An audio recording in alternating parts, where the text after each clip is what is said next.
Okay, now we're live. Take my moment. Okay, now we're vertical. No. But my dad. Come on. Everybody's here. Okay. Okay, ready to go? Okay, yeah. Gummy's going on for another 2 hours.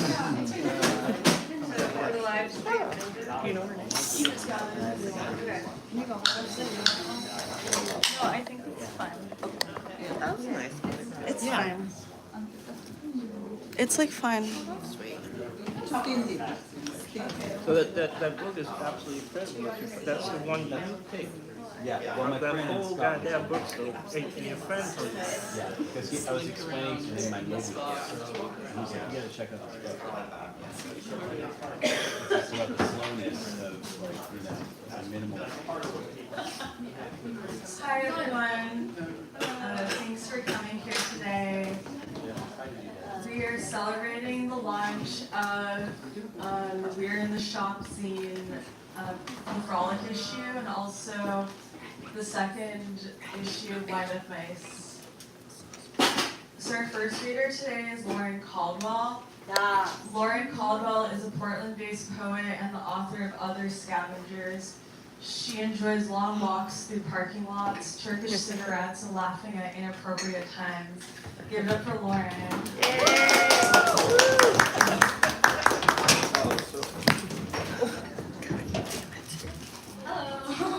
Hello. Hi.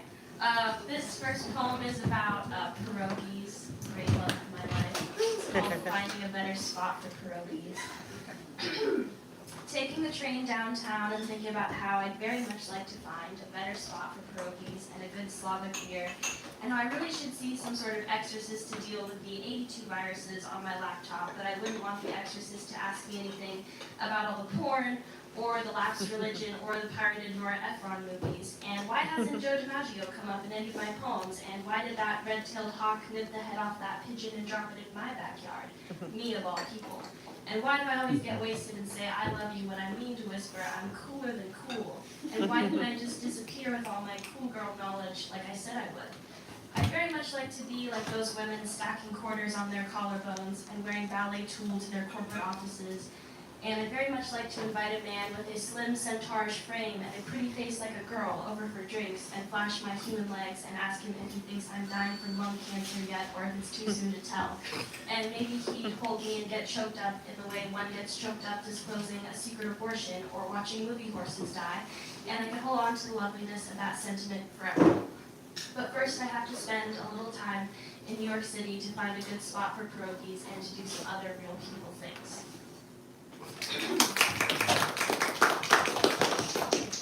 This next one is called Supermoon over Portland, Oregon, and it is about a supermoon over Portland, Oregon. All the dim stars tonight slouching towards the big moon like moths or heroin addicts. The satellite is turning in the stratosphere above someone's head who isn't me. I am in line at 7-Eleven behind a man whose neck is bent the wrong way, his money too clawed up in his hand to pay for the cigarettes. I offer to pay for the cigarettes. He tells me to get a life. But I'm not going to make this poem about me. But if one more person tells me to look up at the sky tonight, I'm going to kill myself. And I'm not going to call you all bastards. There's nothing left to read into. Though I've burned pans of goulash and pillars of incense to win your favor. But you all shared my bed, told me your favorite colors, and then disappeared. Anyways, the special moon. The aliens are apparently all living down here in the water anyway. What do I care? What do I care? Nothing to see up there anymore. Would anyone at this convenience store care to see me naked? Last one is long. Apologies. Sorry. It's called Sink Palace. We spent the spring waiting to touch each other, testing the water between us like my schizophrenic neighbor would test window glass. With suspicion with her fists, shatterable, she said, referring to herself when they arrested her for taking her clothes off on the airplane. We drove to the coast every weekend so you could insert your fingers into the wanton mouths of the sea anemones as they looked on with envy. Invasive, you said, referring to a clutch of ivy, liposuction for your thighs, a too low moon. Somewhere a plane leaving Connecticut had to disboard after a woman suspected the man in seat 827 of not being real. We sat apart in the bathtub, smoking marijuana as the pink sun shone through the thunder clouds like a nipple poking through a sweater hole. Seeds, antlers, and premonitions were things you could no longer bring on airplanes. My infected eye opened slowly in the mornings, like the extinct Vietnamese slipper orchid. The slight burn on my palm came to blister, swelling beyond itself. How careless you were with my wound in the night, waltzing, spinning me around on my tender axis. When the rainy season finally came for San Francisco, words floated up between us like waterlogged coffins. The same water, I said, prodding the blister. We piled up all the wet books in our apartment into a tower as tall as Babel, as though it was someone else's job to blow dry them all. That night I dreamt that the oceans rose, that we tried to pull the sun down with us, that the only books I managed to blow dry were Twilight and The Fountainhead. It was someone else's job to matchmake the half-drowned neighborhood sparrows and organize the foxes and termites into sacrificial pairs of two. We were sitting apart on the subway as sunfish glided past the windows of the car like great decapitated heads. All was quiet at the dinner table when we ate certain kinds of fish. The pipes were still leaking. A sink palace, I said, standing outside the largest plumbing supply store in America, as you shelved further into yourself like the extinct Chinese mitten crab. I suggested chaining ourselves to our bed each night to keep from floating away. I built a small sandcastle out of the cocaine dust on my desk, and then I blew it all away. The sink is no use anymore, neither is the bathtub. With my good hand, I caress the ants that march across your old side of the mattress like a tribe of wild horses. How I've winced at their migration, all this coming and going. How ruthlessly your old impression inflates and reclaims itself again. I'll read one more. Sorry. One more. Short one. This one's called Your Phone's Off the Hook. I no longer sleep next to the taxidermy duck mounted to my pillow. I have enamel eyes enough, I have teeth enough in the mornings I can never seem to stop eating. I am taking my medication. The wasps are retreating up my bedroom walls. I roll cigarettes outside the Chinese restaurant while the pumpkins dance and break each other's toes. Around the corner, I ask a man who bears a resemblance whether he fucks better than he parallel parks. We'll never speak again. I am standing outside the last Blockbuster in America as the girls chase a rubber ball into the road, the Canadian geese straighten and flatten their necks, and the hills where you live roll and roll and roll.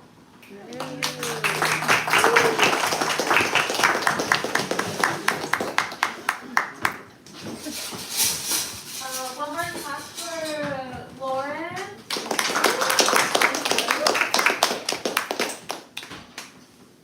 Okay.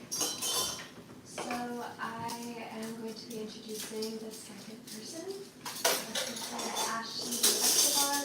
Ashley Escobar is a writer and a filmmaker residing in New York City. She edits Wind Up Nice and is sitting here in the shop. Her debut poetry collection, Glib, is coming out next spring as the Changes Book Prize winner, chosen by Eileen Miles. Give it up for Ashley.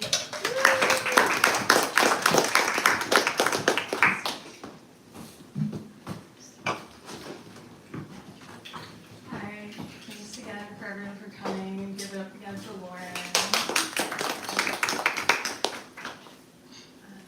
My first one is called Baby Diva.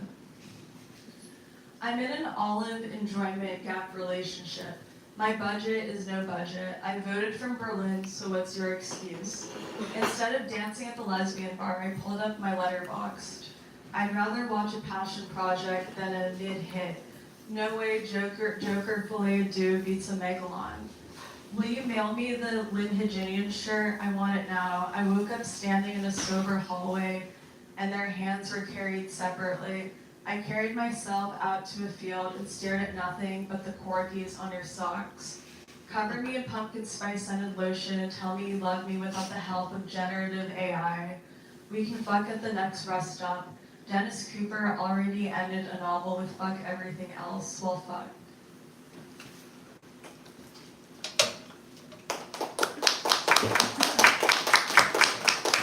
And the next one's called Depression Cap. Matt tells me to document my dream marathon, but I wake up before I take the splinter out. I stopped doing a bit this year. I'm dreaming a painting, but the painting of the dream tickled me. Without tension, your relevance is irreverent. An early morning ride to the airport, backseat mothball limousine, I wanted a whaler, but the photocopier conceived your headshot. I wear it on my head along with the fish you salvage with receptive hands. Sleep deprived, but a rock star. This one is called Winter's Kiss. Lost as a lamb in an internet pastoral, moments of combustion downpouring onto stolen vicar sheets. Let the live stream refresh until the house turns 4 p.m. traffic blue. Winter's haze claims effervescence at the foot of her untidy bed. And this one's called Dream Machine. I have 2 weeks in your arms before flying back on the Dreamliner. Let me sink into a pool of coffee before paranoia ensues. Cranberry sauce on my sheets, another missed call on silent mode. Heart, only the second message. I lost a dog in the green room, listening to Julie Cruz in the dark. Got so high I could string together words again. I just have a few more short ones. This one is called The Prodigal Daughter of California. Spending too little time in California, she feels as though I've disowned her. Fog-kissed skin, poolside cherry cola, say no to dessert, yes to another kiss. Trim my bangs over the sink, learning to say sure thing. I used to want to be chill, pocket seashell gramophone. Landslide heaven, a run-on sentence, baby leopard maxi dress, best friend's car, in a golden hour breeze, skimpy hibiscus thong bikini. Sometimes you see something like a bus bench on an empty street, and you think of the suburbs falling, Barney's closing, going out of business sale, escalator to the penthouse bar, cigarette in one hand, martini in the other. In case of an earthquake, you can kiss me at the Chateau Marmont. Yeah.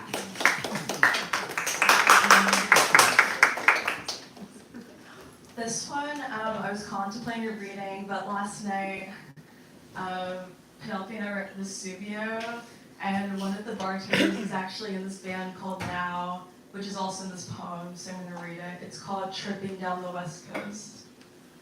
I met a guy who lived in Mexico City, said it had more comings and goings than New York. I believed him because he was the kind of stranger I ran into every now and then without any contact otherwise. I was searching for flames in a paper dollhouse. We only congregate outside bars, over cigarettes, or someone's leftover joint, until 9 months pass by and we recognize each other's reflection under a dim street lamp after hours. I was hoping he'd help me find a match, but he drifted around the corner before I could ask. I kept picturing how my window must look when evening comes unannounced. Your silhouette crouched behind a sheer curtain in a now empty room. Summer used to feel like an eternity. Another kid came into view. I know him. He's in a band called Now and lives in a world where it is always burning noon. It all boils down to the abortion by Richard Brodigan, except you work at a cabaret instead of a library. This is our historical romance circa 2023. If you were here, you would be a hero in Berkeley. He asked me how community college was in paradise. I told him I memorized the city block as a child, but we've since grown estranged. His lighter gave out. I got up and walked somewhere closed.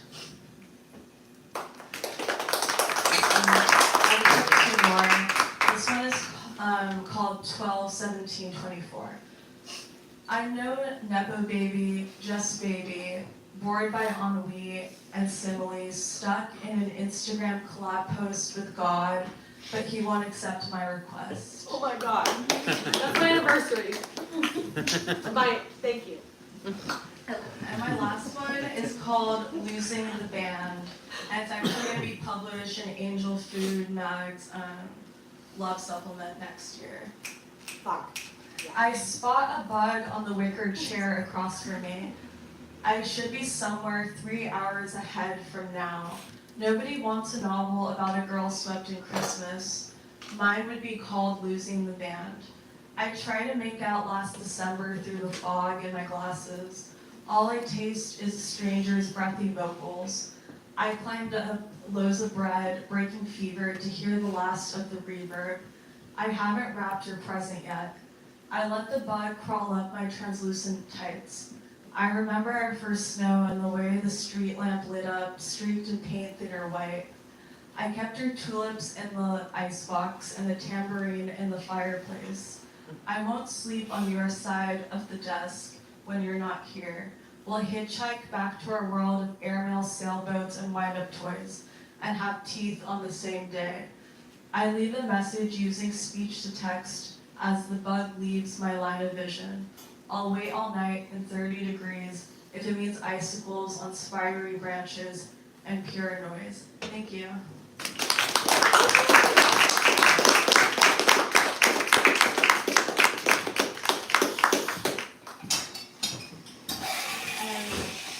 Next we have Julien Poirier. Julien Poirier teaches poetry in the San Francisco Public Schools and at San Quentin State Prison. His book, Out of Print, was published by City Lights in 2016. Give it for Julien.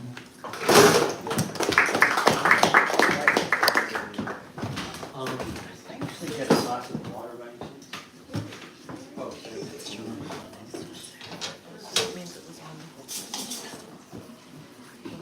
Thank you, Ashley.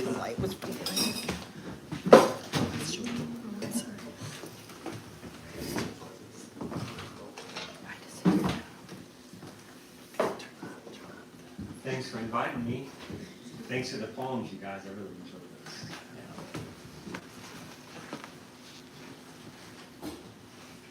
Yeah. And thanks for including my poem in your book, Ashley. So I'm going to find it inside here and read it. If I can find it. Hold on one sec. Okay, brick.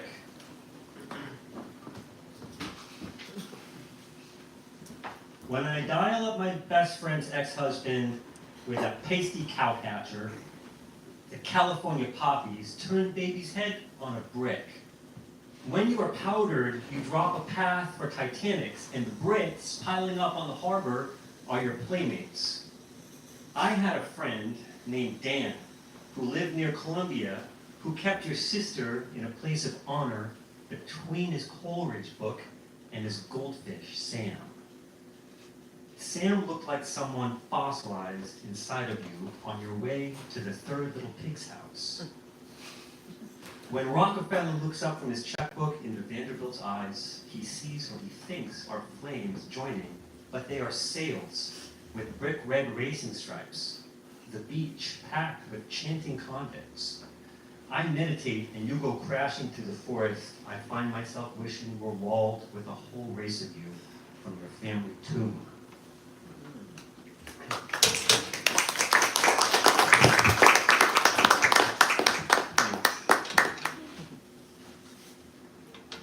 So I mail these poems out in the mail. I do this thing called night mail. I'm going to read, this is the latest one that I mailed out. It has a cover by the artist Coulter Jacobson, who I really love. And it's called Curfew Serengeti. And it has lots of drawings in it. So I made some drawings that kind of go along with the poem that you guys can see from the back, hopefully. Have you guys ever seen Enter the Dragon? Yeah. Bruce Lee movie?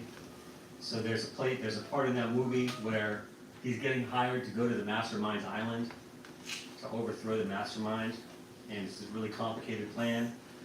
And Bruce Lee says, "Why doesn't someone pull out a .45 and bang, settle it?" And the guy says, "No guns." So I want you to hear. I want you to hear Bruce Lee's voice saying that when I read the first line of the poem. What if I started going out with your mom and gave Benjamin Netanyahu a heart attack? A famous whore for the duration of the Paris Commune, you wouldn't have known him. Not even Noah could name him. Dunstan. Having to obtain a judgment from the king that he should be banished, they seized Dunstan bound his hands and feet, and then threw him a big party. The next we hear of him, he was in Winchester, living in the household of its bishop, Elfie the Bald. Midas went from room to room till he was all out of art. His golden touch faded from memory, just a chain of empty courts. No one would believe a thing he said after that. Even the donut shop wanted the collateral. And so he started dressing very well, but he hadn't started dressing as a hooker yet. At first, when he squeezed off 3 shots point blank, I thought I was a goner. But he hadn't bothered to load the gun. Stone cobra with leprechaun eyes, shifting paper boys on chessboards. Been seeing some wild villagers in spandex, deadlifting the azalea.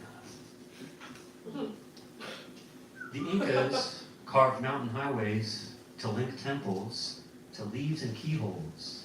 From the wet dream of a velvet merchant, racing triples, parking meters. Dunstan, I can't unsee the gift of her body on black fur in the boathouse, while Muscle Shoals formed a knot in the Nantucket Sound, and Harpo Slim played in the tide pool, evaporating each coat of rich learned behavior in vows of calves, cavorting through chewy leap years with the foundation of Caribbean platinum harpsichord and Caruso gristle spinning in a missile silo, willed to Eunice's bonobo. 7% intruder, 6% golden retriever, 5% cobra ire, 4% omen obsidian, 3% Diagola Bandito, 3% Sam Shepard Ditto, 3% Riddle and Ruins, 3% Space Age Lake. The machine part copying death crumbles in spring, but the maids who tidy up for the moon, they pick up every little twig. Been seeing some stylish cats around town. Big hair basket cases rolling carry-ons through the empire. Kingdom of the Reef, on a high road in the deep north woods. Peace on the wing, Korean raven of the Palisades. Cheever moonwalking on the Great Wall with his yak harpoon. Bring the safari to the interstate. Floodlights of open heart roadwork illuminate my giraffe's patched coat. It is an advanced spell. O.J. Simpson rushing backwards through the snow. The ruby toll gates. Piper Laurie in her moss bra. The song of Elfie the Bald.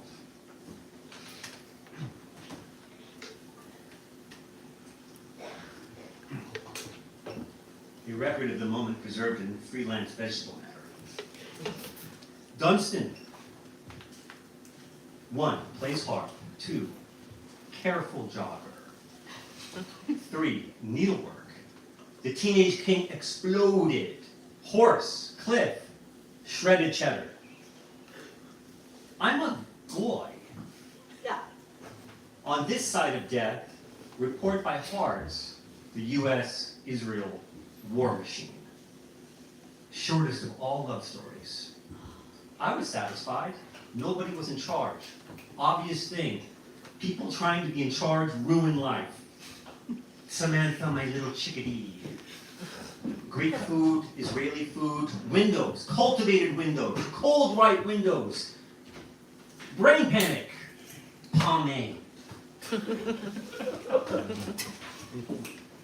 The Kants used a whole tub of Royal Crown hair pomade and Port Authority to fry a single Miami lawn newt. True story. Obvious thing. People trying to be in charge ruin everything.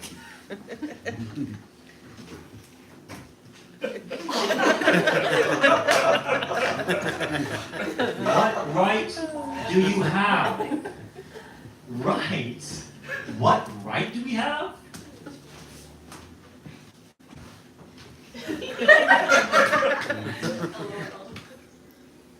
There is no rights. There are no justice. There is only arrogance. There is only arrogance. best titles ever.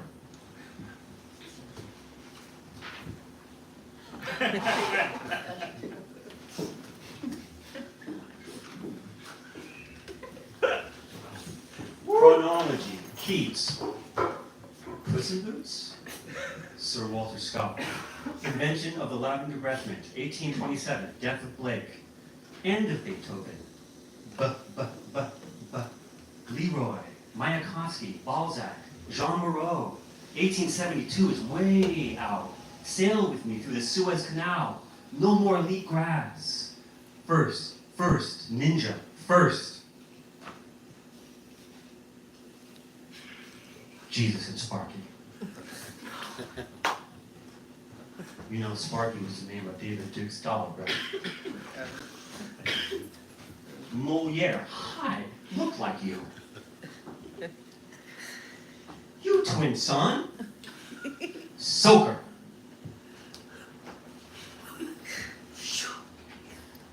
No priest of the Bible school, nor pop star golden rule, shall be outsmart, gorgeous palm merchant. For Cressida fault U.S. embroidered soup, and eat the ninth, for and with beads. Your youthness, Captain, if some shade should proclaim communicant macaque, wackadoodle xanadu. I.e., I prefer my way of seeing it. I just think it's more magical. Your way leads to hierarchy, a kind of trench warfare in the culture. Follow me down the vast subterranean root systems of consciousness. There's fireflies in the paddy wagon. Can you read that out loud? Can you read it loud? Fire protection, racketeers are the cops of the Shaman community. Smokey the Bear is cool on the sign, but I wouldn't want to meet him in the forest at night. I met an unraveler from an antique hand. On a totem pole in Camelot, like the poppy monk robe astronaut, got his wedding ring from an ocelot, and time is what the fossil bought. It's a pentagon, right? Oh, that's a noise star. It's a pentagon? That is the Pentagon. It's pentagon clip art. My girl works there. Got her fingers like a fiddler for files. And she says it's sinking with Venice. Everyone's scared of the puppets of riches. The witches lie around the corners like flies. But she says it's ethereal, and I hide in her hair. Midwestern quarry haunted by broke pimps. The generals are janitors, and the janitors, pimps. Even if her red hair flows through black glass with that cold, sweet scent of spilled beer and Tom Petty sounding really good. To be continued. Better than you deserve, Minerva, of all the nerve. I'm gonna lay you out, Zeus, with my Bruce Lee goose. Your promise is a hollow, Apollo. Go fly a kite with Aphrodite, from Hercules to Berkeley, from Athens to El Sab. Albertine the lion-hearted ran on gasoline. That's how she started, Snooper Daiquiri. She had a bit of blue yarn that looked like a knife in Hawaii, up on the mesa, before the property values got bonkers. Albertine came on like Yates in Yonkers. God's got a million secretaries, only one Secretary of State. Beware, the hero marked for an early death just turned 14. Part of me mindless, other part waiting to see if that's a good thing. Starlight got a name, but I forgot its handle. Chip off the old block.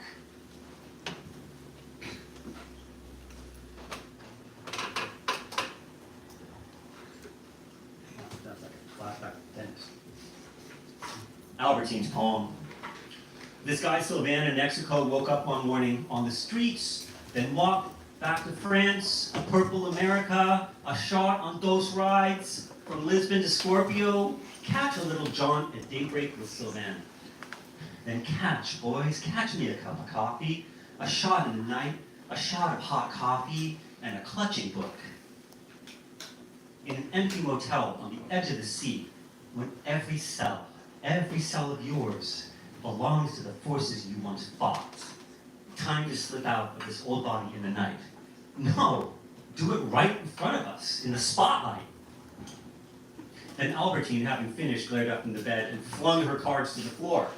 You might not be able to see it from here, but the carpet was the color of rose petals dead. It was almost too hot to breathe in there, and the place smelled sour like clothes you couldn't get dry because you ran out of quarters. Okay, now you're in the swing of things, so slow down. And then she handed me a small laminated card printed in 4 colors, but I only understood about 60%. There was an elephant next to what looked like a cinnamon roll that was huge, twice the size of the elephant. It's an elephant climbing into a hearing aid in back of an Arby's parking lot, she explained from bed. She took the card back, so I have done my best to reproduce it here. A courageous creature, a courageous creature, a courageous creature, a courageous creature, a courageous creature, a courageous creature, a courageous creature. Time to start again, right where time began. Time to be a bellwether these days. Time to wear bell bonds across Times Square in a Coca-Cola haze, dodging yellow cabs. Time to be there when you often shook. No time to give up. No time to spare. Springtime, summertime, early fall, a little leaf stuck in your hair. It's time we got back, and time we will never get back. Holy instigation, holy instigation, holy instigation. Hardcore sweets, hardcore sweets, hardcore sweets. Sweet, sweet celerity, salubrious alacrity. Sometimes I want a bowl of gumbo, sometimes I want a bowl of banana ice cream. Thanks, guys.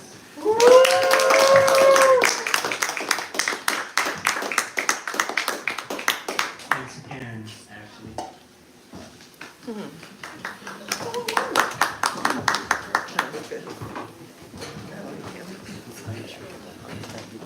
Yeah. Thank you guys for coming and reading. If you guys are interested in looking through any magazines or purchasing them, we have them up front. But thanks for coming. Bye. Thank you.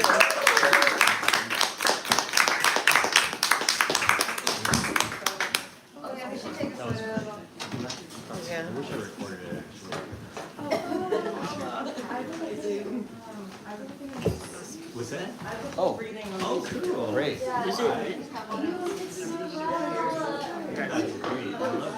The fact that you get to read that, it's how they're supposed to not making the word happen. It changes, you make a mistake, it doesn't the whole time. It's read. Oh, yeah. Poetry, you're reading it out. Making the poets practice. You know, but I would ask him a question. I don't know if I should. It's rude. I don't know if you should ask a poet a question, but he is a school teacher. If he wasn't a school teacher, I'd probably miss him. I'm sure he doesn't. I have a question. Oh, I need to get. Ready? Ready. Thanks. Thank you. I hope that came out because I had the weird message on mine. It's fun. That was great. I enjoyed it. Should we turn off the live stream? Bye guys on the internet.